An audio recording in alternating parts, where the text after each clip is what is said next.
What's up, everybody, and welcome to the latest edition of the Jobber Knocker podcast. I have returned. No fear. Your leader is back, folks. I am so excited to be here. And of course, side by side, a man who's wearing a Nestle Curse t-shirt and couldn't keep my name out of his mouth last week, JC.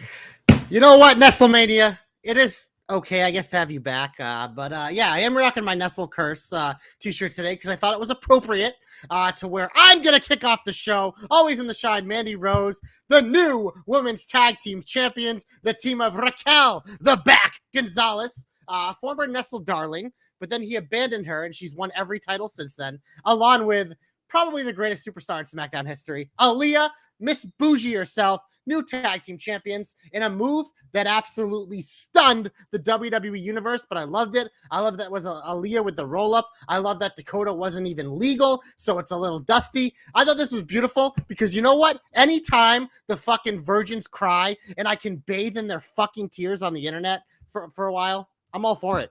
But I loved it. I love the move. I love this team. I think they're a fun little team. Obviously, with Raquel doing a lot of the work and Aaliyah just kind of being there, but she got the win here. So Nestlemania, that is my biggest shine of the week, baby. Are you just excited that there's actual women's tag teams, you know, in the actual roster? Or are you happy that there's champions? Like, how excited are you?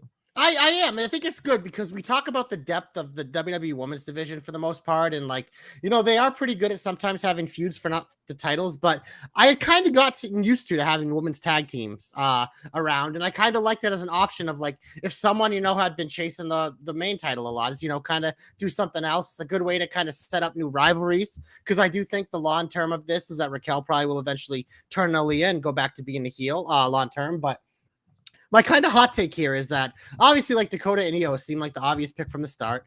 That's why I don't mind the nice surprise here. But my other hot take is I think if Io and Dakota would have won, the expectation from everyone would have been at Clash of the Castle when Bayley and them are standing tall that Sasha and Naomi would return. At least now, without having those titles, I think it takes the pressure off that a little bit, where maybe WWE's like, even if we do bring them back, it's not going to be this weekend. So by not having the tag team titles on Dakota and Io, I think that kind of lessens it a little bit. Because if they would have won and they're sitting there posing at the castle with the tag titles, everyone would have been waiting for the fucking boss time to hit. And people would have been real upset when it didn't hit. So that's kind of my hot take here of why WWE probably went in this direction. It's a good take. I'll give you that. I mean, it's nice to see that everybody listens every once in a while, because you're sitting there, I think, for a while saying this was going to be the final from, I think, the beginning. You said this was going to be but it's hard because when I look at it like this, right? Like, I'm not a big fan of Aaliyah, obviously. Everybody can, you know, we can sit there and talk about other things, but what I will say here Our Twitter chat says elsewise, Nestlemania. Well, that's fine. But here's what I don't understand. It's like, I get the I do everything and then I pin. Like, I get that. That's funny for a while. But I think that's that short term, right? Like, there's going to have to be. You think they're going to be long-time champions? I don't. I think this is just. I personally think it's going to be a week. Well, I think yeah, it could be. And honestly, it could be. That's why I didn't mind it, because like every now and then in wrestling, like we talk about it all the time, man. How often are you like legitimately surprised by something? Like everyone thought this was a fucking layup for them and they didn't do it. And everyone's now like being like, oh, Triple H's first mistake. I'm like, no, you fucking morons. Now they got you invested. no, that's fair. But the other thing I would think about too is I don't know if anybody's going to sit there and believe it, right? Believe. Well, too bad you saw it. Bertsky saying we stand. Are you out of your mind? We all stand Aaliyah, baby. Aaliyah's the GOAT. Yeah. And here comes your favorite guy in the world. Hey, Nestle, did you order those headphones off of Shaq's eBay page? Listen, I'll have you know that I love Shaquille O'Neal, so I would be honored to wear Shaq's headphones. All right? Talking about the Shaq pack, baby. Love it. Love it. By the way, I would just like to take a moment right here in the program. We haven't seen each other in like on the program for at least 2.5 weeks. Couple weeks, yeah. Last You were time you gone. saw me on the program, I was in a pool. That's true. You were with TJ last week. The week prior, I was with Backcracker, physically dragging him across the finish line to make a decent piece of content for an hour. And now I just wanted to say very much, you and TJ could not keep your mouths, my name out of your mouths. I just want to say. Well, I go because I'm sitting there and I'm listening to the week before, and some of the shit you say, Nestlemania, especially when I'm not here to check you on the verbal diarrhea, garbage, fucking puke stains that come out of your mouth.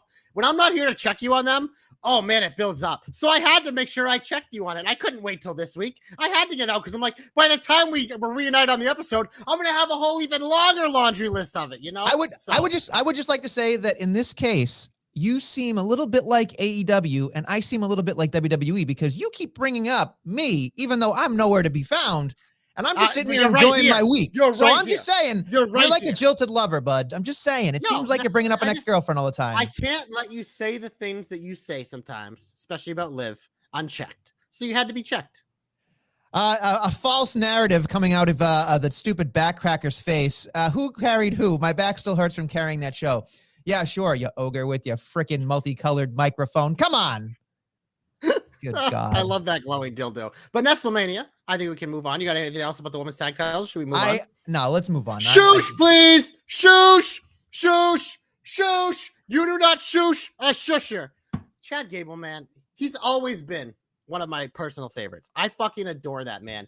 And by fucking God, all I said is like when they brought Kurt Angle back, I'm like, just fucking send Gable out there and let him talk for 95% of the segment. And what did they do? Thank God. Oh, it's true. It's damn true. They actually let Gable just carry the segment because that fucking guy is so good. He turns the crowd in an instant. I never get sick of the shoosh. It's good having Otis there ogering over his shoulder. Of course, the Profits came out, which obviously I love when the Alpha Academy and the Profits go back and forth. I can watch that every week. It's entertaining. So that to me, like, my favorite shine of the week may have been Aaliyah and Raquel winning, but my favorite segment of the week was probably this. And there were some good segments this week, but I was sitting on my couch this morning watching Raw, and I audibly laughed just by myself in my apartment 4 or 5 times in that segment because of Gable. Because Nestlemania, you never shoosh a shoosher. This is where we part ways. You don't like Chad Gable? No. I like Chad Gable. I would just like to have a moment of silence for the charismatic portion of Kurt Angle. Oh, that's when I'm watching like 15 years ago. Sorry, Monday night I was watching this and it hurt my feelings. It hurt. It's like week before Trish Stratus strolled out and I'm like, I can forgive that for obvious reasons, but don't speak. Then Kurt Angle comes out looking like he had a lobotomy, doesn't know comedic timing, and it's just like, here are the greatest hits, and he's just like, hi, happy to be here on a game show. It just made no damn sense, which I get. It was in Pittsburgh. It was a good way to get the crowd fired up and get heat on Gable and let Gable do it. It was a fun segment. That's but you can't deny. If I could only watch 2 things from Raw, it'd be the 2 things I brought up. The rest of it I could throw out, honestly. I'm just saying I can't enjoy Kurt Angle now. He didn't have to do anything. He was fucking scenery. He didn't need to talk. He didn't need to be there. He literally didn't pop for him bringing milk. You would have popped if Trish would have brought milk, but Kurt Angle brings milk and you don't pop. Those are different types of milk, baby. Different types. Oh. Whole milk. I like whole milk. Oh yeah. Yeah. Mm-hmm. It is super hot fire. Anyway, so look at that. We're wearing each other's shirts. Look at how much we missed each other. I know. I know. All right. Well, if you didn't love my two pieces of shine, what was your biggest shine of the week? Hold on. We have a fight happening here. He says, wait. Nestle just criticized someone's comedic timing. Pot. This is my good friend Kettle. I would say something That's right now about Backcracker, but Backcracker is too busy sitting behind his keyboard right now. He didn't bring it on the podcast. He was awfully nice to me. I would just say he could be a little bit meaner. Is what it is. We could all be a little meaner to you. It's true. Moving. True. Yeah, thanks. That was awful. Moving over to something that I really, really, really enjoyed, and I thought it was a lot of fun, was Sami Zayn and the Usos on Raw. That was actually Sami Zayn and the Usos in general. And on SmackDown again. Let's just bring it all in, right? Let's just big hug. I loved the ending of SmackDown with all four of them with the ones up in the air. I thought that was great. A great unit. I loved on Monday when they had the Bloodline talking about on Friday, we're going to have a celebration. And then, of course, they said something and KO came out, and then a KO match versus Jay, which was great. And then I loved the ending, which Sammy couldn't hit, and then KO beat Jay. I thought that was wonderful. It added to the Jay and the Sammy complex. And then you're sitting there just waiting, anticipating the KO Sammy reunion. They're dragging it out a little bit, which, again, I assume after Castle might be more. Hashtag JC hopes come true. KO and Zayn beating them for the tag titles. Let's go. I think it's going to happen. It's just going to take a while. It should. I would be fine if it fucking slow burn until WrestleMania, honestly. Honestly, what I would see happening here is that they're going to do a TLC match at Extreme Rules in Philadelphia because Philly's just big. You know what I mean? Yeah. Philly's just big and they got to do something big. So having Sammy together with KO would be a lot of fun. But again, just a little idiosyncrasies of Sammy talking, be like, me and Jimmy, we're good. And they do the hand thing. And then we're working on it. We're working on it. It's just, those things are great. Great stuff in the promo department. I even loved on Friday when they were backstage with Roman Reigns and he's doing the dancing and he's Sammy cracking and up Roman Roman together.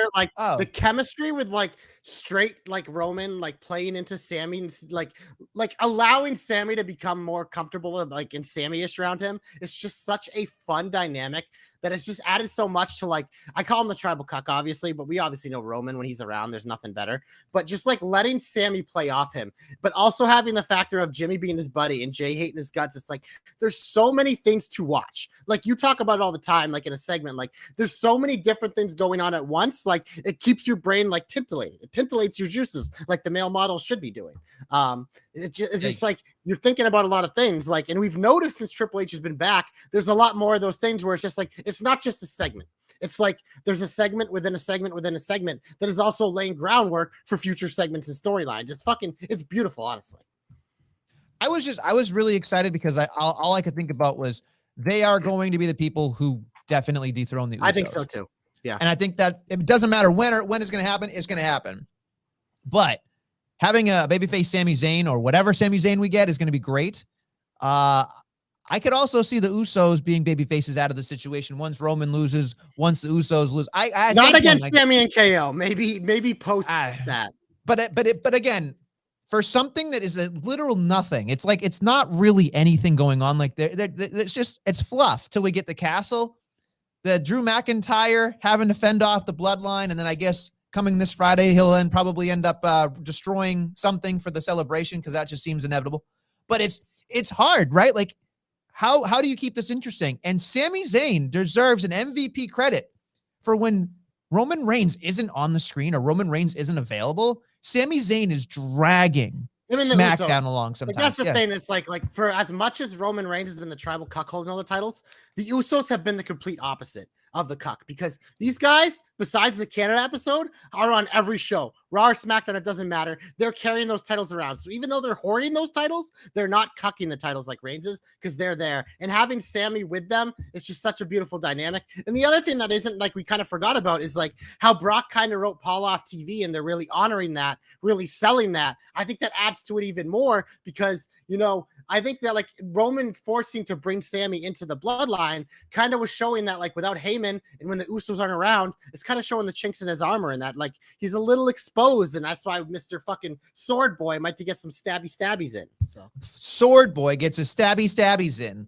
Yeah. Wait, that is high quality content. Great analysis. Stabby. Nice. Stabby. You know what else stabby did this week, Nestlemania? My favorite segment from SmackDown besides the Reigns Zayn thing, Gunther and Sheamus. This was great because on the main roster, like Gunther has probably said maybe like half a word because Ludwig does a lot of the talking for him and Gunther just kind of broods and beats people up. But in this segment, like I loved that he felt like when he grabbed the mic from Ludwig and he was like, I do respect you, Sheamus, and I'm going to show you that respect. I'm still going to beat the fuck out of you, but like by acknowledging him, it was like, okay, it got me really excited for this like match. Obviously, we know, Sheamus has never won this title. It's another layer, but the visual of this, of these two guys just staring at each other, and then fucking Butch and fucking Ludwig brawling around them as these two just didn't move and didn't move on each other. It was, the visual of it was fucking awesome.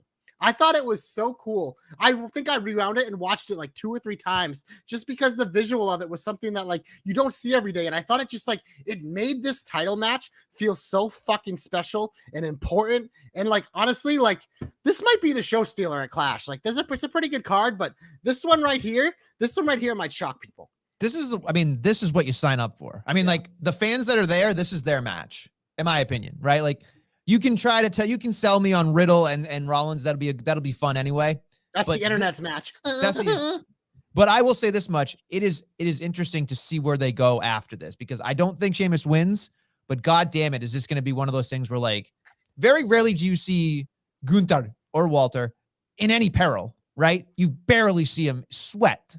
You know what I mean? We've seen him lose like one match in his whole WWE career. Right, exactly. And it's like Sheamus is gonna like. I'm not a huge, Gunther guy. I just like the presentation, but I love Sheamus, and anything Sheamus does is gonna be great.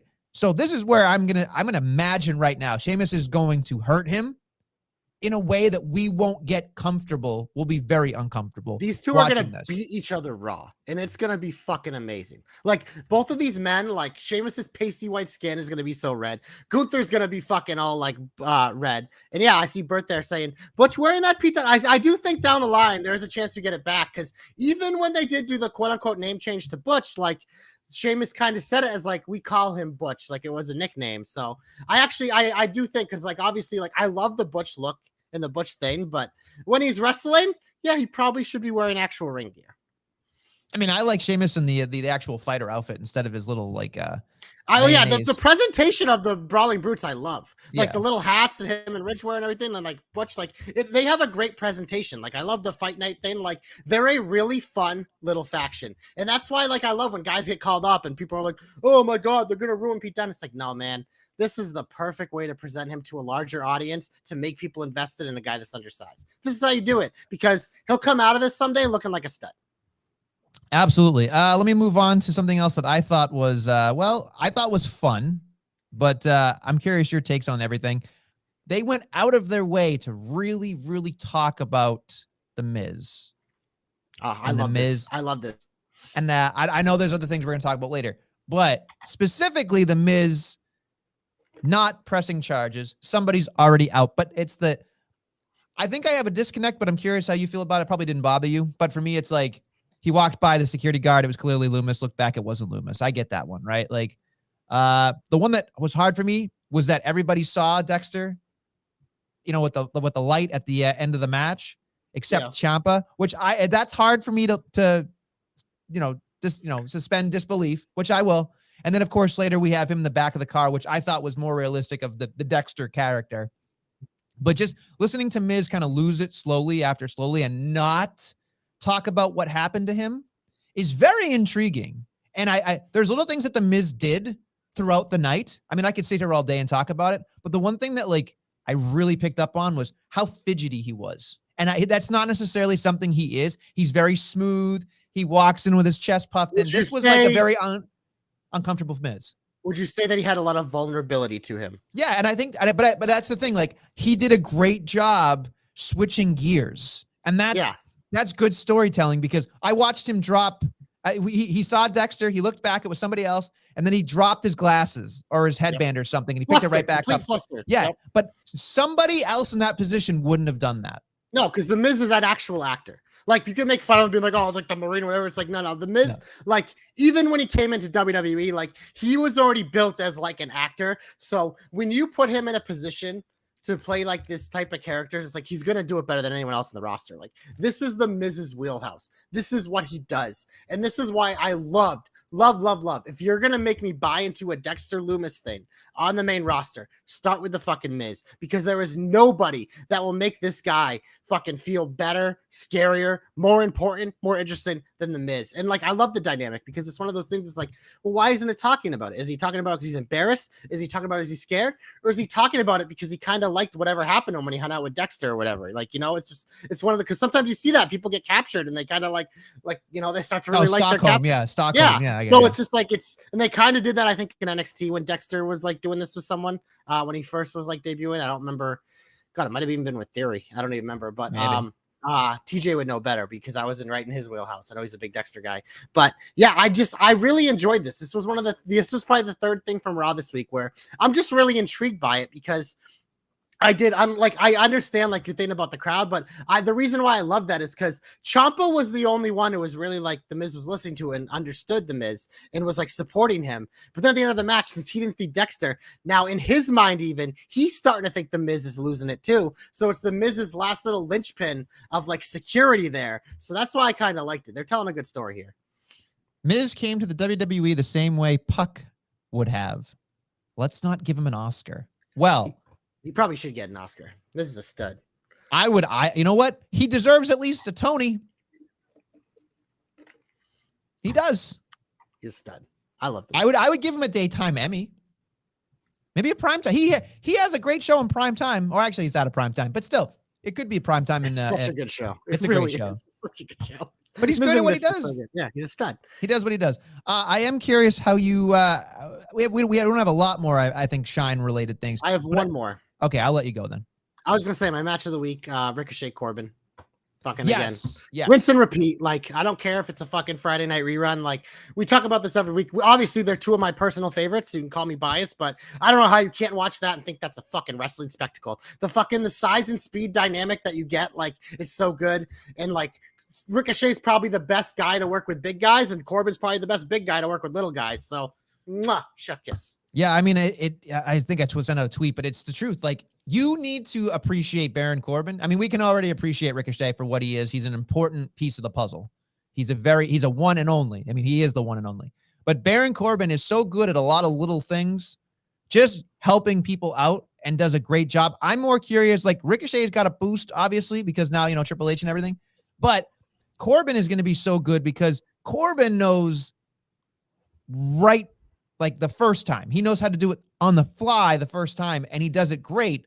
And that's the difference between somebody that's going to be kind of not used on television. And I'm more excited now than anything because are we going to get a different version of the bum-ass Corbin? Are we? He keeps losing. We got to be headed somewhere. Like McAfee drawing the circles and making fun of him. Like, it's good stuff, man. It really is good stuff. So I think both these guys are coming out like winners. I love it because, like, obviously on SmackDown, there's like the glut at the top. So it's like you got to keep these other guys interesting, and they're doing a good job. All right, would you like to get heaty? Get him up my TV. Get him up my TV. Get him up my TV. Where should we start? I'll start. Let's move over to SmackDown very quickly. Karrion Kross upstairs doing a promo that looks live, could have been live, don't know. Talking about a lot of nonsense. The show was not live at all. So no, I know, but it seemed like everything was kind of. Yeah, back live. It's not your time. TikTok. I would be shocked if Drew McIntyre doesn't win this Saturday, and then of course straight cross jacket, and then of course cash in from Theory. That would be the if I had to domino it a certain way, that seems logical to me. Spoiler alert for your predictions at the end of the show. Yeah, I mean, I'm picking Mac and Theory. I'm sticking with that. I was concerned with the Fatal 4-Way Final Chance thing. It was 3:18, so they really didn't give a fuck. Whatever, it is what it is. And then I appreciate the packages that trying to hype things up, like Shayna, but not going to change anything for me. It seems like Shayna and Liv have taken kind of a back seat in terms of other things. I don't think they know what else to do with it. Like, it's already like this one started so early, and it's just like we're ready for it, So it's hard to get excited about it. But the thing that intrigues me the most is obviously like how if they continue to book Liv like they have, or if we see a change, and if Ronda shows up. Right. So for me, it's like there's nothing else that whatever they do on Friday, like it's not going to change how I feel about it because I already have enough intrigue, and I'm already like I mean, I don't get excited for too many Shayna Baszler matches. She's like of the Samoa Joe. I love everything around it, but with the actual match, usually not my favorite thing to watch. But it's still like I'm just intrigued by what could happen and how they will handle it.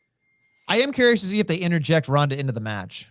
Yeah, no, that's what I want to see because I think she'll get she's getting big pops now everywhere because Triple H knows how to book her, unlike Vince. Sure. So I am curious to see if she shows up. Like it really does add another dynamic to this feud. So just like to point out that Doc misspelled Jobberknocker, so Jobberknocker. Thank you, thank you. The next time you insult me, make sure you spell correctly, or else I'll sick the Joe Stopper on you. The grammar troll. Get your him, grammar Joe. Merchandise at tpublic.com/Jobberknocker, as well as your Nestle Curse t-shirts and your Super Hot t-shirts. tpublic.com/Jobberknocker. I think they're having a sale. I don't know if it's still going, but I saw TJ tweet. Yeah, TJ put out a sale. He's our merch boy. Merch. Anyway, so going past, I did not like Bayley on commentary yelling while the whole thing was going on in the finals. It was distracting as fuck. I get that McAfee is great, but McAfee was useless during that because Bayley was yelling at Michael Cole the whole fucking time. And I was just trying to concentrate. And I couldn't, so I had to mute the goddamn thing. I'm curious your thoughts on the Maximum Male Models bus stuff. How you feel? I don't mind it because obviously, like we're talking about, it's always interesting when you have two like really fresh things like feuding with each other. And I'd like this. I'm willing to let, obviously, I know they have a match on Friday, which we'll see. I'm excited to see both these teams in the ring, but it's just there's a lot of moving parts to this. So it keeps it interesting for me because you have the Lotharios and you have Maxine lurking, and I'm intrigued. I won't say it's the like top of my list I'm excited for, but in terms of like the E feud on SmackDown, can't do much better than that. So I'm fine. I have a feeling that this is just the beginning of something. So I feel like right now, Hit Row is probably the new shiny toy, right? But Maximum Male Models might be the good down the line 6 months from now. We'll be talking about them. But right now, it's like Hit Row. So it's like, okay, we're going to get kind of messy with the Los Lotharios and the Maximum Male Models. Nobody's going to really care because right now it's Hit Row's time, and then like 6 months from now, it'll be flipped. But I think what we're going to end up seeing here is that if the Maximum Male Models can continue to be something, that down the road when Hit Row, excuse me. Hit Row. When they can be something, maybe tag team champions, then Maximum Male Models, I can't talk, I'm tired. They become the rivals. They become the people that beat them and stuff like that. It sounded like you said the Maximum Male Waddles. I did. I definitely penguins out here. The Maxine kind of danced like a penguin. I know. She was just like, look at me. I'm so cool. All right. Yeah. Oh, man. We're both getting insulted in the chat here by the Joe Stopper. Montez should be taking himself. Okay. Is taking himself and Hit Row to the moon. Yeah, but does Montez sing? You can't be in Hit Row and you can't sing. He says, baby. He does that whole thing. He can do it. Yeah, I don't know. He can do it. I don't think Montez needs Hit Row, and I don't think Hit Row needs Montez. All right, I see a lot. So Taco Bell Wi-Fi is weaker than Jason's. Wow, we are getting bolted right now in the headband game. I pimp his drama control stuff, and that's how he treats me. Nestle shopping at the same pants store as Hillary Clinton, using the same joke twice because nobody laughed the first time. Thank you. That's fine. I laughed both times. Nestle claims to have fat thumbs. I gave him no quarter. I give you no quarter. Oh, okay. People trying to interject on this. So moving on to all that nonsense. Great. Don't care about New Day, no matter what they do with the Kevin Nash thing with the pulling out of the, fake leg and whatever that you can dress up a pig. It's still a pig, like you can put lipstick on it, but it still sucks. Don't enjoy it. We need to get these people away from each other. We need to move on to the next thing. I agree. Hit Row versus Vikings or something, I guess, is probably coming. But we got the payoff on Friday this week between New Day and Viking Raiders in a Viking rules match, which, according to our some sources on the ground, it was a pretty good match. So maybe they'll at least end it with a bang. Hopefully. All right, moving over. I am curious how you feel about this because I was kind of scratching my head a little bit and yelling, hit her or hit him, which was the Judgment Day. Coming out and having a match against Ziggler and AJ. Again, win for them, because why wouldn't they just job those guys out? And then, of course, Rey and Dominic come to save the day. Then they have a stare down with Rhea where they can't hit her because she's a woman. And I'm just thinking to myself, the whole, are they waiting on the Beth Phoenix thing? Or before they get to Rhea Beth, they have to do Rhea versus Dom in an actual match, or else I'm gonna have the biggest blue balls in wrestling history. I want to see those two fucking fight. They every now and then WWE gives us a little taste of intergender wrestling. Fucking do it. Just do it. Like, do it. You imagine That would be career. That'd be career suicide for Dominic, though. No, he would never be taken seriously ever again. They could book it in a way it would be fine, but it also could be that if Rhea beats him and then he turns heel, it'll be fine. That's the thing. If you're gonna turn Dom heel, you can make him look like the biggest bitch in the world. But if you eventually turn him heel, it doesn't matter. Here's my thing. I have a very odd feeling that he is going to end up turning heel and being somehow Rhea's love interest as like a simp. Like it's just gonna happen. Can you picture Dom in like the eye black? Oh yeah, I want to see it. Like honestly, like I mean, and they booked a match now for Sunday, a tag match, and we had the backstage segment where Ray said, sorry Dom, I know whatever, but I need an experienced man to win. Yeah, so it's like they're laying the groundwork for it, and I wouldn't be surprised if they don't do it once again at the pay per view. Keep those blue balls blue, but like it's like I need Rhea and Dom to either fight. I feel like they have to come to blows, and then he'll turn heel after. He is so screwed. Dom is so screwed. If he doesn't, here's the thing. Here's the thing that everybody thinks is going to happen, and it's not. Once his dad leaves, like once his dad retires, honestly, he's not going to be used. He's not going to be used, dude. He is not going to be used. He only gets on television because of his father. Do you know how old Dom Mysterio is? He's 25 years old. 25. Okay. Okay. Great. Most people, the average age of people that start in the WWE, are like 35. So it's like he's gonna be fine. Like instead of him going and fucking jerking off on the indies for 10 years, he's jerking off and learning in WWE. He's gonna be fine long term. But for now, he looks like a little boy because he is a little boy. I'm just saying, without his dad, he is not going to exist. He is going to be a normal person afterwards. That's just it. Fucking made him a future fucking undisputed champion. No. I refuse. I refuse to sit here and anybody can tell me that you can't find a better person on the indies that can do what he can do, but can talk. Right now, yes. But again, Dom is a prospect. He's not even close. Like he isn't prospect deserves to be in NXT then. He isn't, but his name's Mysterio. It wasn't going to work. His dad wanted him on the main roster. He's on the main roster. So instead of NXT, his developmental is fucking following daddy. He's a favor. He is a favor, is what he is. He's not a favor, dude. He's not a favor. Hey, look, Dom looks like it. He does. He does, and that's why he'll be a great fucking heel. Because y'all fucking hate looking at him. You hate his awkward body. We hate his fucking little cape hoods. Like he has a big doofy face. He looks like a fucking mullet. You haven't said mullet. He looks like an Alfredo meatball, but it doesn't matter. You know what Alfredo meatball makes? A great fucking heel. A great heel for Alfredo meatballs? Yeah. Get out of town. Yeah, he's an Alfredo meatball. That face is an Alfredo meatball. The back part of his mullet is so bizarre. It's like a direct 90-degree line. It doesn't make any. You fucking make his outfit black, give him some eye black, and fucking make his hair a little more spiky. God. He is the perfect fucking looking heel. You'll fucking hate his guts. It's right there for them. And if it doesn't happen, if it doesn't happen this Sunday, or if it doesn't happen in like 2 months, like what are we talking here? If it never happens. Do you think after WrestleMania it's ever going to happen? I mean, if we get to WrestleMania, we're still doing this bullshit. It's going to be real bad. But I think at this point, it's like I have enough faith that Triple H knows what he's doing because I've seen him. There's always he can't bet 1,000. No, I know, but I'm not saying he will because he won't.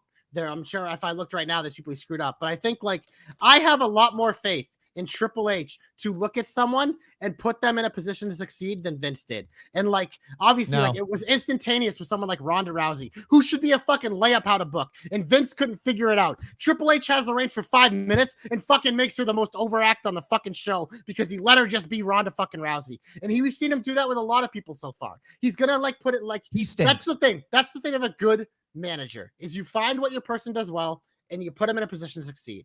Dom's going to be put in that position at some point. We're not there yet. He's a prospect. He stinks.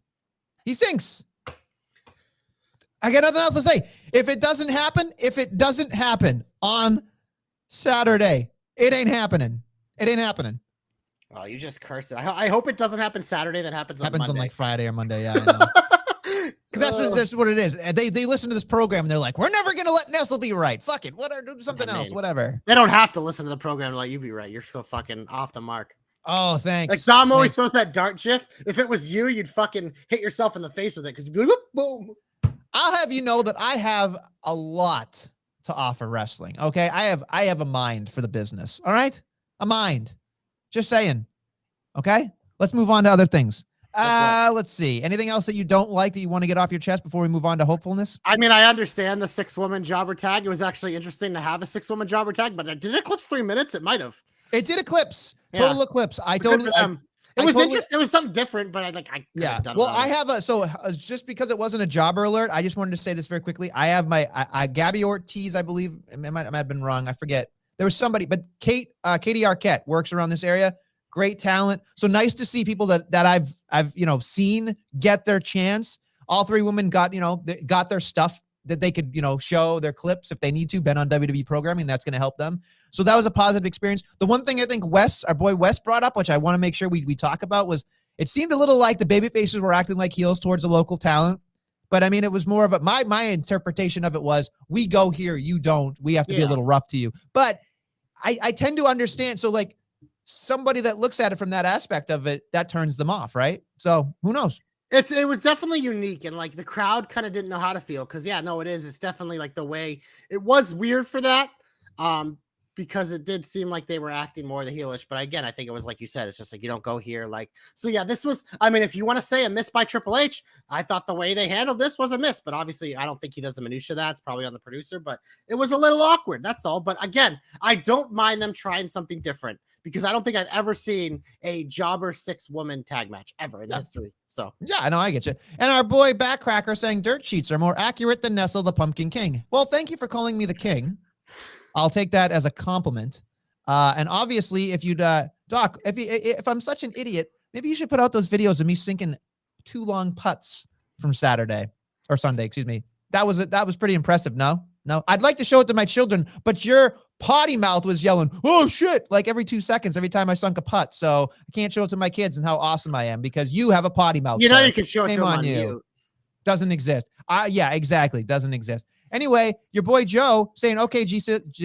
Jay Sizzle just saved the show with a Nestle swag t-shirt. So look, this is getting out of hand. Can we just move on? Should we get hopeful? Let's get hopeful. Glorious, you're my only hope. I'll go first. I don't even have one, but I'm going to come up with one right now because Nestlemania, one of the fucking 1,000 things we were predicting on today's episode 332 of All Out Collide at the Castle. I can't even say it. It's tongue twisted. And All Out Collide at the Castle. We found out on NXT last week that worlds will be colliding, aka they will be unifying the NXT and NXT UK championships because NXT UK will be no more. It'll be NXT Europe. That is why I'm wearing my Italy headband today in support of NXT Europe. That's not the reason, but I think it works. And we have Breaker versus Bate. Seems pretty straightforward, but the women's is a little more interesting. It is a triple threat match between the measuring stick, the greatest woman in all of wrestling right now, Mandy Rose, taking on Mako Satomura, who is the NXT UK Women's Champion. She wrestled at WCW, by the way. That's how long she's been doing it. And then Blair Davenport, who's the throw-in because I believe she was the #1 contender till the UK belt. So, but also obviously with the triple threat and throwing her in there, it probably means she's going to eat the pin. That way Mandy or Mako don't get pinned. But you know what, Nestlemania, my hope's pretty simple this week. Always in the shine, always in the measuring sticks, always in the hope, always the winner, Mandy Rose, the belt collector, the best. Not only does she have the best running knee in the business, she's also the best belt collector in the biz. Take that, KO, not Kevin Owens, the other one. So my hope is that Mandy Rose unifies those titles, as I expect that she will, and it will be super hot fire because watching Mandy just walk around with all the gold. She was the golden goddess at one point. So hashtag JC knows. Hashtag JC's hopes come true. The measuring stick, Mandy Rose, the undisputed NXT Women's Champion. You love Mandy Rose. You really do. Who doesn't? The thing that I love about it is because I've always loved Mandy. Sure, yeah. I always thought she could be a champion someday. Sure. I never thought she'd be a measuring stick dominant champion, but that's all the credit to her because I knew she could do it in the character department. But like you and many others, I was a little worried about the wrestling. She was very athletic, but she throws a running knee. Fantastic. No, give her a belt. She's become pretty smooth in there, Nestlemania. I don't remember the last time I watched a Mandy match and was like, oof. Most of them like she's that was smooth pretty because damn of the concealer she's putting on. She's fine. She's taking talent that is very green and making them look great. So Mandy Rose, the measuring stick, the best champion in all of women's wrestling right now. besides maybe Bianca. But Every you know, time, every when time they I don't hear do- her, every time I hear her call somebody honey, I giggle to myself a little bit. oh, And she's just honey. like, she's It's like, so she's like, demeaning. It's great. yeah, it's like bless your heart. When someone says Mhm. bless your heart, it's like you might as well say, hey, dipshit, you have no fucking clue what you're doing. Oh, honey, you don't Honey. belong here. Yep. Oh, honey. Thanks. My hope is very specific. I'm hoping that a certain Uso from NXT gets up to the main roster, folks, and ends up annihilating Sami Zayn. Sami Zayn's going to get a chance at the IC championship at some point. Again? Fail miserably. And then when he's going to give his apology to the tribal chief, he's going to get jumped by Solo and just beaten into the ground. Hopefully he's no longer Sequoia or whatever the hell he's going to be called. Hopefully he's called like Sequoia. Tree. Yeah, he's a tree. Solo tree act. Now, so maybe besides that, or we could call him like Jeremy Uso. We could call him Jimmy, or James. What else? What other J names we got? Gerard. We could do JC. also JC Uso. J with a different spelling. We could do all sorts of cool stuff. Jaime Uso. Yeah. It'd be great. He looks Jackson just like Uso. Jackson Uso. There you go. Give him. We got a Jackson Uso. We got a Jackson Uso. So Solo's that has to be the catalyst, this entire thing, so that Solo replaces Sammy in the bloodline. He is no longer an honorary Us, and then and only then will we get the KO. I feel like it's all going to line up too, where like KO has to face Roman Reigns one more time. The Uso they're going to lose their titles right after that. Like, I feel like it's all going to be a part of one big giant domino. It's going to be great. It's going to be awesome. And I cannot wait for Sequoia to beat up, the boy that is Sami Zayn and then end up taking his spot and then becoming IC champion. I think that has to happen. It seems if they don't do it, I would be shocked. Right? Adam Arborist Nestlemania. That's what we're going to call you from now on. But hey, Arbor Day is Nestle Day. All right. Hey, there you go. You're a fucking tree. Congratulations. That is. Fuck it. I'm a tree. We're going to the comeback. Don't call it a comeback. And Nestlemania, my comeback is a love story because on NXT, we had a reunion that was near and dear to all our hearts. We all lived through their wedding, and it was a beautiful thing. Index was reunited in NXT. Dexter Lumis took a pit stop on his way from abducting The Miz and came out and greeted Indy, who's literally been at the bottom of the totem pole right now in NXT. She's on a little losing streak. She's been struggling because she needed her man back. She lost her man and her best friend at the same time, but now her man is back. Although it was only briefly, we now know that love will always find a way in Nestlemania. So my comeback, not only does it go to Index, but it goes to love. It's amazing that you gave it to love. Love. I appreciated the fact that he gave her a letter and it was like, I got to go away for now. I'm like, of course, wrestling. I love how, good. Obviously wrestling is one of those things where you could like murder somebody, drive somebody over the truck, kidnap them, and you're out next week. It's like, I didn't press charges. Whatever. I am curious to see how this spins out with like the tentacles, right? So it's like so good. Dexter, There's so much going on. Dexter's still with Indy. That's a thing. But then you can get the Index versus Maurice and Mike. You can have the Way somehow with Ciampa and Gargano. Like Ciampa's with The Miz. It's all there. Like there's like Candice is a free agent. She was it's a tag team champion with Indy. It's a year's worth of nonsense that'll make so much fun that you're just like, wow. For something you didn't expect to have a good time with, this is going to be exciting. I'm excited because anytime Dexter's on, you go, oh, is Gargano going to be there? Oh, is Theory going to do something? And it's just like, now you have like literally a whole side roster of people. You're just like, one person's on the screen, 14 people can be on the screen now. And I love that. I absolutely love that because in weeks where we're going to have a lot of people on TV and you can't get everybody in, like you had this past week with the Pizza Hut instead of Papa John's, and they had the whole fucking talk backstage with their goddamn whatever and their briefcase. And hey, you hit me. You didn't call me when I was champion, all that nonsense. They wedged that in. Great. But Dexter gets more TV time. I love it. I like them winning a tag team championship. Like if Gargano and Dexter win a tag team championship, hysterical. That has to happen. But then you could have Theory with Dexter or Theory with, there's so much So freaking much. What better time than to bring back the mixed match challenge when you have Oh, Indy and God. Index? You know, that was such a fun thing that they only literally did once, and it was so fun. I mean, there's rumors Braun Strowman might be coming back, so Team Little Big But come back. So but you and I have had this conversation before in this program.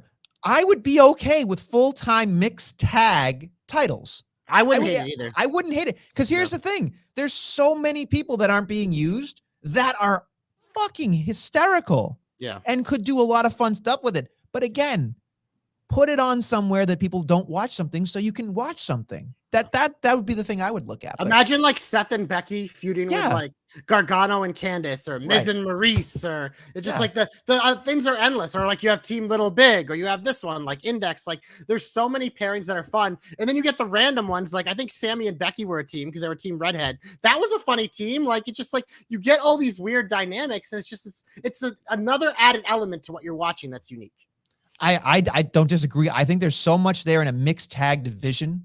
It would be so much fun. So much fun. And people need they need to worry about having less championships, I'm sure, just like AEW. But this one I'm behind. Worry about a lot more. AEW is throwing them out. Like, here, you sign a contract, here's a new championship. Anyway, moving on to my comeback, I'm giving it to one Matthew Riddle, getting his name back in a segment backstage. I'm going to even go further into the parking lot brawl, which I thought was a nice little segue they had on Twitter and social media, showing that this is a real thing. They can't pull themselves apart. They have an okay split screen via satellite kind of thing. Where are you? Where are you? Didn't love it. It was okay. I like the piece that they added at the end when they said the cameras weren't rolling. Right. They had to apologize for a fuck. Like that made it feel real. That made it feel real. But that's my point is they're making Riddle not bro-ish. They're making Riddle more three-dimensional. And I'm angry, bro. But that's the thing. He's gonna be fine. He's going to be fine in that role. And honestly, I think there is a small chance that Riddle wins this on Saturday. Small chance. I can see it. If he doesn't win this one, they'll probably do a rematch and he'll win one of them. But there's something about this with the whole like saying your ex-wife and your kids left you. He needs to get his shit in, like somehow. Even if he doesn't win, he has to look strong and stand strong somehow. Because you can't insult the man's family like that and not expect something. They dialed it up. Like I was already in because it's just a good match. Yeah. And it's been a decent feud, but like that was a little layer where I'm like, okay, now I got mad Riddle and I want to see how like angry Riddle is. Because Riddle has been, like you said, he's the chillest guy in the roster, but he showed emotion. So I want to see it now. How does this play out? See, now you've made me think that I should pick DQ thrown out match. Because next month is Philadelphia. We're getting there. Hell, we can probably get there real soon. So I don't know. There's something about it that I'm excited about so that he gets my comeback, but I'm very curious to see how Saturday rolls out personally. So should we go to the big old finish? Let's get to the big old finish. We got a lot to talk about. We're going to piss through first. SmackDown this week. We have a Reigns 2-year celebration. We have Hit Row versus the Maximum Male Models. We have Ludwig Kaiser versus Butch. We have the Viking Rules match between the New Day and Viking Raiders. And we have Karrion Kross's in-ring debut. Nestlemania. That sounds like a pretty loaded show. We know it is already taped. I have not read spoilers, but I think it actually might be a good little go-home because I always say if you do a go-home with a bunch of stuff that necessarily isn't on the pay-per-view, it's usually a better show. So I'm actually excited for SmackDown. I was told by people that were there that the first Raw we saw was very much fluff. This second show was way better. Way better. Yeah. Which to me is great. But then, of course, like we come on the program next week and we probably barely talk about it because we have all these other things to talk about. No, yeah, exactly. So it's kind of a waste. Like we're going to get to Worlds Collide. We're going to get to Clash of the Castle. We're going to get to All Out. But NXT this week, we have Diamond Mine versus Gallus in a 6-person tag. We have Cruz and Waller, which I am so excited for. This has been such a fun little feud because fucking that Waller show was fucking hilarious. Then we have a mixed 6-person tag match between your boys Pretty Deadly with your girl Lash Legend taking on your favorite team of Briggs, Jensen, and Fallon Henley. If I could erase 4 people from this match, I guess you would know who they would be. I love Pretty Deadly, but the rest of that sounds like absolute garbage. Absolute garbage.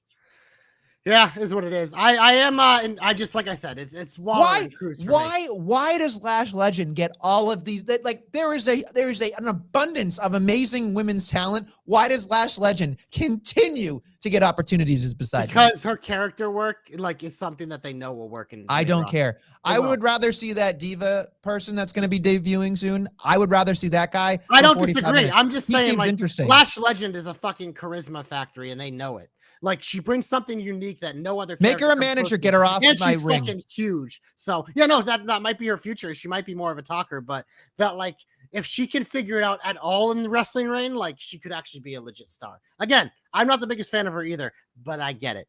We will go to AEW quickly because some of these predictions do have some effect on our all-out predictions, but we have Bryan Danielson versus Jake Hager. Who cares? We have Britt Baker and Jamie Hayter taking on Storm and Sheeta. Who cares? But then Nestlemania, we have two things to predict, one on Dynamite, one on Rampage. The Elite versus Aussie Open. Omega and Will Ospreay in the same ring, Nestlemania. What do you think is going to happen? I think everybody's going to lose their goddamn minds and give this 7 stars because they can't help themselves. So whatever. I love Ospreay making fun of Omega. I think that's great. I love Ospreay. I think he's great with that kind of lifelong stuff. fan for the last 3 months, baby. But I will say this much: it's the Elite's game to win. So you pick the Elite. And who's on Rampage? Best Friends in Dark Order. So here's what I think is going to end up happening. I'm going to pick Dark Order, and I think what's going to end up happening here is that somebody from Dark Order is going to get injured. Hangman has to make the sub. It's looking pretty likely because he's not booked on the card. So it seems that's what I would imagine is going to happen. So I'm going to pick Best Friends for the fuck of it. I think it's the awkward, oh my God, I have to fight my ex-friends thing. That's all they're going to do. Yeah. But yeah, we will predict that on the pay-per-view, which I think Clash of the Castle happens first, Nestle. So I think we start there. Okay, I got to get all of our sheets ready here. That's on Saturday, but yeah, as of this moment, there are 6 matches booked. We'll see if they add more, and if they do, well, you'll have to see. The tag team match they just added this Monday: Edge and Booyaka Rey Mysterio with Dominic Mysterio taking on the Judgment Day with no E, Finn Balor and Damian Priest with Rhea Ripley. Nestlemania. I think the Judgment Day have to win this, and I think it's with some chicanery of Dom either inadvertently costing Ray or purposely costing Ray. So give me the Judgment Day. I was going to say, are you going to give me the Judgment Day? You're going to go overseas and not let Finn Balor show those abs?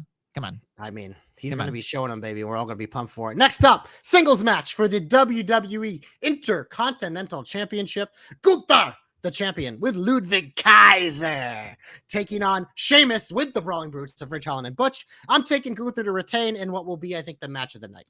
I also picked Gunther because I love the Ring General, and I think that this guy is going to be the best thing going in a long time, even though I don't like it. So there you go. I love it. Singles match. Matt Riddle versus, he got the map back, by the way, if you didn't notice. Theory also got the Austin back. Matt Riddle versus Seth freaking Rollins. Man, this is a tough one, dude. I'm going to pick Rollins, but I don't feel good about it. I'm going to pick Riddle. I got to go with my gut on this one, especially with my lackadaisical count on the scoreboard. I got to be a little bit better than everybody else. So I'm going to pick Riddle because he got his name back. He's already lost a bunch of matches to Rollins. This has to be the rubber match, or I guess next month might be. So they got to have a win. So especially with the angry bro, he's got to win, right? He's got to. I don't disagree. Next up, we have the Nestle Special, a 6-woman tag team match. Who cares? Holla, holla, holla. Bianca Belair, Alexa Bliss, and Asuka taking on Bayley, Dakota, and Io Sky. I'm taking the heels because they need the win, but Nestlemania, I'll put a cherry on top for you. I think Bayley pins Bianca in the shocker. Ooh, that's up the title match.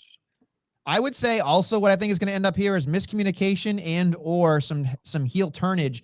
Alexa Bliss and Belair. I'm going to keep my eye on that. Bliss has been looking at that title every time they have a segment, which I always love. They do. Like Ciampa was always famous for that. So I could pick up what you're putting down there. So, okay.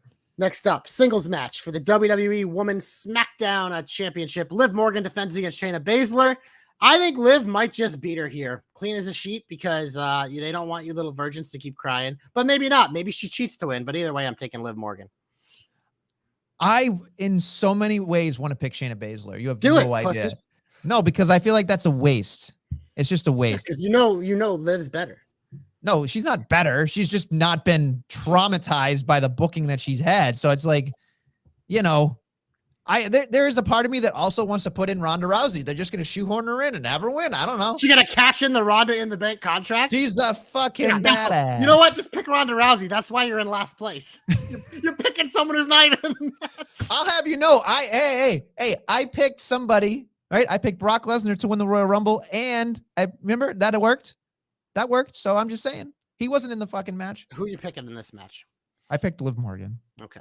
Coward. Next up, the main event, a singles match for the undisputed Universal Championship. It says the champion Roman Reigns is with Paul Heyman. We'll see. Maybe he does make his return, taking on Mr. Stabby Swordman himself, Drew McIntyre. Nestlemania. Are you sticking with what you said earlier that we will have a new, not only one, but two new undisputed champions? I'm literally typing in Drew then theory is what I'm putting in my notes. So there you go. That's what I pick. And Danny, you can score it any way you want. If I pick Drew, I should still get a point. That's all I'm saying. Yeah. So it is what it is. I feel like this is like this TJ, is the first... excuse me. I don't know why I called him Danny. You called him Nestle last week. I didn't Still wanna, worse. I didn't want to correct you. Yeah, it's much worse. Danny's a much nicer thing to say than Nestle. I feel like this is the first time in Roman's reign that I could pick against Roman.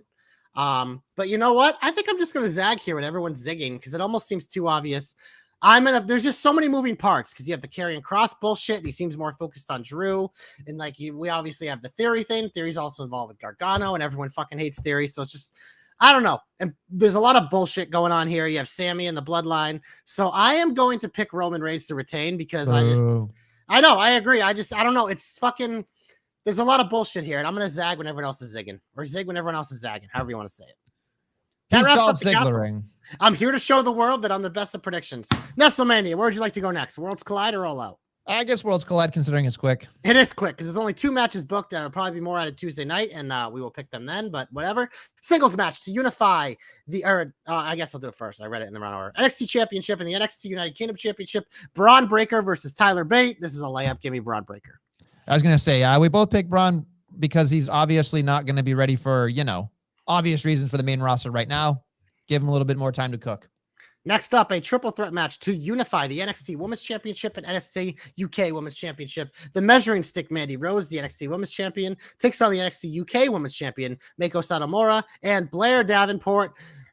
Mandy's pinning Blair. That's just how it's going to be. Mandy, undisputed champ. Mandy's going to give a total pie face knee to the pie face. That's what I need in the biz. I picked Mandy. Okay, next up, we have All Out. As of now, there are 9 matches booked. Holy fuck. Yeah. So we'll start off with the tournament final for the inaugural AEW World Trios Championship. We both have the Elite in the finals. I have Best Friends. You have Dark Order. I really want to pick Best Friends, but I have a feeling like they might just lose because your Hangman thing that makes more sense in the world than anything. So I'm just going to pick the Elite with a cop-out here. Oh, that was stupid. You should have gone with your gut. That's what the thing that I don't appreciate. If we get an Aussie, talk about Best Friends. Nestlemania, if we get an Aussie Open Best Friends final, do you know how much I'll mark out for Ospreay Orange Part 2? It's not happening, but yeah, I get it. No, exactly. Because Best Friends Elite. I picked the Elite because they seem like they made those championships for those guys, at least for the first run. Although Hangman with Dark Order would be funny. I think a lot of fun too. Cocaine Khan did say that they weren't doing the tournament until Omega was back. So Right, spoiler. so. All right, so we've moved on from there. Next up, we have a 6-man tag match that seems like a total waste of time. We have Wardlow and FTR, 3 of my boys taking on Jay Lethal, who is the opposite of my boy, and the Motor City Machine Guns of Chris Sabin and Alex Shelley. It's intriguing because it's FTR and MCMG. I actually did it right. But I'm taking Wardlow and FTR because, come on. I also will take the Pinnacle, but here's the thing. Why the fuck is this match happening? I'd rather see FTR versus the Machine Guns by themselves. Wardlow, you haven't done anything once you've won the goddamn thing. And Jay Lethal, I can't. I just can't. Lethally boring. That's what he is. We'll move on, Nestlemania, to the Fatal 4-Way for the interim, because we love those types of titles. AEW Women's World Championship. Thunder Rosa, if you believe the Dirt Sheets, is hiding in a bathroom and not actually injured. Who the fuck knows? Tony Storm takes on Dr. Britt Baker, DMD. Jamie Hayter and Hikaru Shida. If I had a bonus hope here, put it on my girl, Jamie Hayter. She deserves the belt. But I'm going to pick I could see them doing Baker and people getting mad, but I think they'll do Tony Storm because I think there's a little meat. Thunder Rosa could actually be an interesting champion when she finally has like a feud with her buddy there, Tony Storm. So give me Tony Storm. I'm going to pick Storm as well, but the other thing I wanted to say was Britt Baker was a lot, what did they say? People said, she broke Britt's nose and now she broke Jamie's nose. So who knows? I just want to say, who knows? Who knows? But I will say this much. If it's Britt Baker again, I'm going to roll my eyes because it's just too much. If it's Yeah. Sheeta's like not even in the top 5. What the Sheeta fuck? hasn't been on TV since she lost the title, and It's I what the fuck? love Sheeta, but this Love is Sheeta. fuck you, Tony Khan. You're a fucking moron. It's the standings. It's like Anna Jay. I think I said Anna Jay and Athena are ranked in the top 5. You know what I mean? Like, why aren't they getting a shot at it? I get Athena is getting a title match. Right, but I'm just saying, Anna Jay, why not? Right? I mean, make the standings mean something. She's too busy hanging out as the third wheel in the Tay Sammy. Did you notice how it was like white hot for 1 week and then it was just like, who knows what's going on?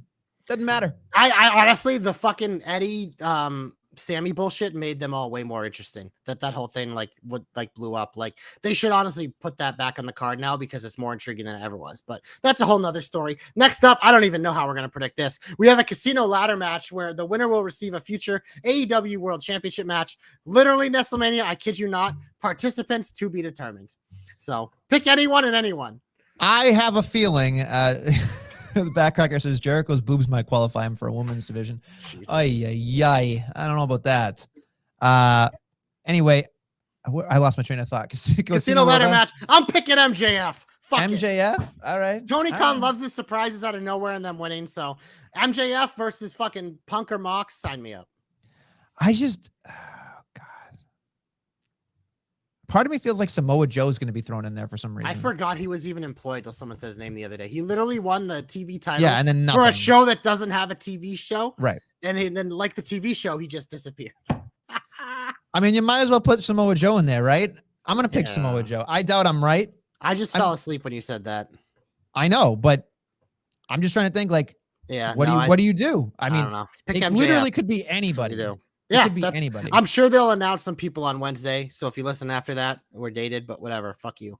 Next up, a singles match. Speaking of boring, Chris Jericho and Bryan Danielson, because that's what we all talk about a see. match nobody wants on a pay-per-view. Waste of time. Give me Danielson. He needs it more.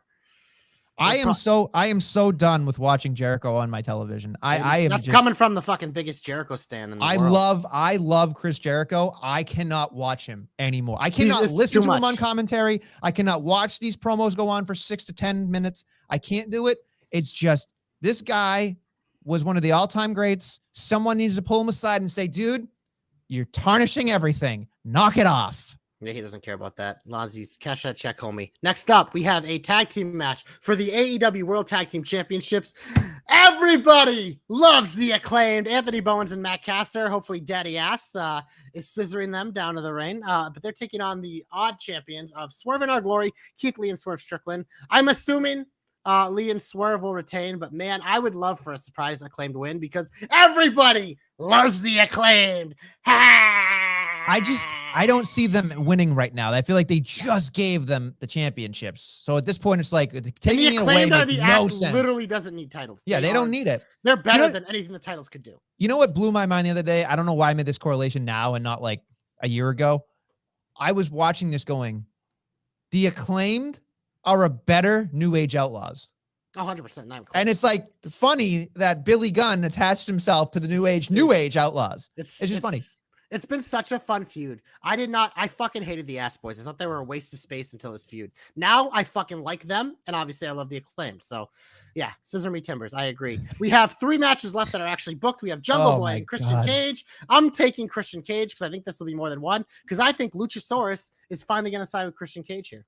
No, this is Jungle Boy's big win, right, bud? Come on. We'll see. I think it's more than one match, but we'll see. Next up, we have a singles match, another payoff feud. Ricky Starks and Powerhouse Hobbs. I mean, Starks, if they want to strap the fucking rocket ship to him, they could, man. This kid is ready. Give me all the Ricky Starks. You're going to pick Ricky.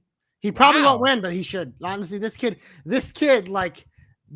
could fucking be the face of the company someday. He's that good. I don't doubt that, but I feel like Powerhouse needs a fucking win because what is he doing? Yeah, we're assuming the fucking QT boys will get involved. I'm going to say Powerhouse only because he's literally going to do nothing. Anything that Ricky does is gold. So it doesn't matter where he goes.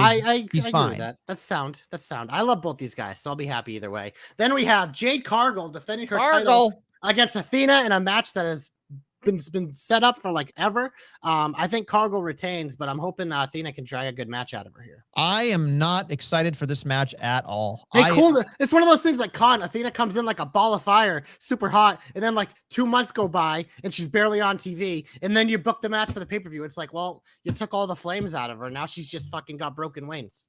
Yeah, it's true.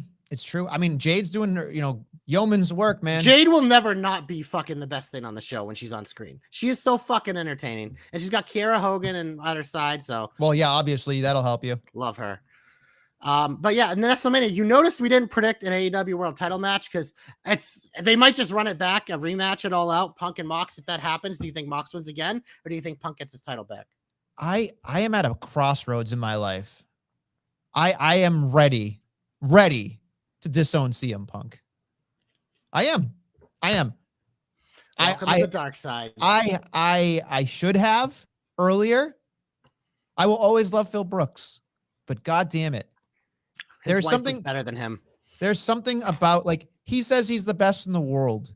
And like, all I could think about the other day was AEW has never, like, up until Danielson, they never grabbed a WrestleMania worthy, like, the guy. Like, you can say Jericho won it by like a technicality. You know what I mean? Like, I've never looked at Jericho as like the I think guy. You have to put Moxley there. Even like his reign was bad, but it was during the pandemic. But like, I mean, Moxley, like, I think he is one of the biggest stars in wrestling, whether you want to admit it or not.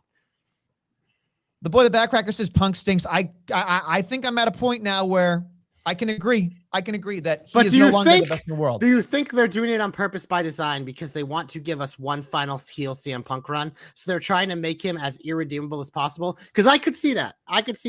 Because, I mean, he's already pretty irredeemable, but it was one of those things like we all still had the nostalgia. This is a quick way to flip it around. So I don't know. I mean, you can't not have him in Chicago, but it's hard for me. We're like, we're not even a week away. Yeah, that's the thing. It's like, and everyone's like, oh, the trios tournament can main event. It's like, no. The trios tournament maybe could have main evented if it was the Elite versus fucking like the Undisputed Era. Or Osprey, yeah, but it's not. It's going to either be Best Friends or Dark Order. That's not a main event. So the main event is 100% going to be a Punk and Mox rematch. I am so not interested with it because I don't know how you can, like, having him redeem himself after hurting himself makes no sense to me. Like, there's no babyface reaction for Punk. If he turns, fine. Yeah. If he turns, then fine. But I'm at a point right now in my life where I want to see him succeed, but every single time he opens his mouth, I'm just like, you're not tough. Like, I don't believe that you're tough. I don't believe that you're a badass. Stop trying to act like a badass. The pipe bomb was great. You did a great job back then, but when I'm watching him right now, all I can think about is this guy has not reinvented himself. He needs a straight up reinvention. Otherwise, he's literally just carbon copying what he did 11 years ago. It's too much. He's too talented not to change and evolve. And if he does, maybe I'll come back on the CM Punk train. That's why not going to happen. That's why I'm not going hard in it, because I know, like, believe me, I watch the same shit you guys watch. I actually fucking laughed my ass off on Wednesday. I thought it was the funniest thing in the world the way they booked that, because it's just like you knew something fucking fishy was up when it came on at 9:00. You're like, well, there's a reason this can't main event the show, but they're doing it like, oh, an hour. I actually kind of liked the way they did that, since this is the direction they were going. But it's one of those things where it's like, I'm still on the fence category, because I have to see what comes next, because I can't watch this and think that what they're doing isn't by design. I can't think that this is just bad.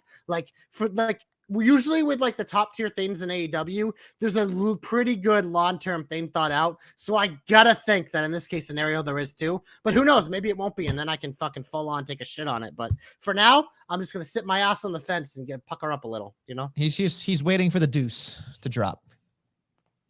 He's doing the little Elmo gif on the potty. You ever seen that one? No. Okay. I mean, that's 90% of AEW lately is when I watch. It's hard. It's hard. It's what's in the potty. It's hard for me to think that AEW doesn't have a headline match. This is probably the worst. And I don't think a lot of it is his fault too. Like obviously some of it is his fault, but they've had a lot of bullshit going on with injuries and everything. Like that, this card definitely got a nuke taken to it like a month or so ago. So they've definitely been scrambling, but it is by far like the weakest booked going into a pay-per-view ever. Besides maybe Forbidden Door, because that was fucking poopy stains, but that doesn't even count because it was a weird like one. But in terms of like the regular ones, especially because All Out is such an important one, like who knows? Like sometimes when you have expectations like this, we talk about it all the time at WWE. The pay-per-views we're least excited for usually end up being the best ones. So who knows? Maybe All Out will blow our socks off. Not me, because mine never come off. But that's true. He's not a feet guy. It's fine. No. But I think that's pretty much everything. We got through everything. I think so. Thank God. All right, that's going to be a That's long a lot weekend. of things to predict. Honestly, folks, I hope you enjoy everything this wrestling weekend. It's a long weekend on top of it, so enjoy what you can. I will definitely not be watching on time, that's for sure. I'll be all over the goddamn place. So I think our boy 1N is going to the castle. So yes, so follow our boy Mr. Grimwood. He is on at Twitter. Danny Fab 1N. He is going to be there with his boy, who will eventually become a WWE superstar, Leo. They will be in the crowd. Give him a holler. Tell him the Jobber Knocker. What up? All that stuff. And also, make sure you go over to our YouTube channel where Dom and our boy Conway, the NJP expert, he is basically doing yeoman's work over there as well, doing a great job. Hey, they get to talk about the #1 wrestler in the world, which here's a little preview. When PWI releases their top 100, the Jobber Knocker top 10 will be coming out. The lists are already starting to be formulated together. And Will Ospreay, baby. Lifelong fan for 3 months. Hell, he might have an argument to be someone's #1 Nestlemania. It might be Conway for sure. Jesus Christ. But go check them out over on YouTube. They do a great job with the New Japan Pro Wrestling podcast, for the Jobber Knocker. They do a great job. Their boy, the Joe Stopper, doing everything for AEW. Love the Jobber Knocker everywhere it is. Go follow us everywhere and do all those things. I'm not going to do your job because you do it better than me. Anything else? Now, 5 stars, 5 flames on podcasting platforms. Dom does NXT on the website. Check all that shit out. Do it, tpublic.com/jobberknocker. Engage with us on the socials, which are all in the description. So, yeah, until next time. All right, on that note, we hope you enjoy this long weekend of wrestling, and we'll be back next week with more Jobber Knockery. Adios, amigos.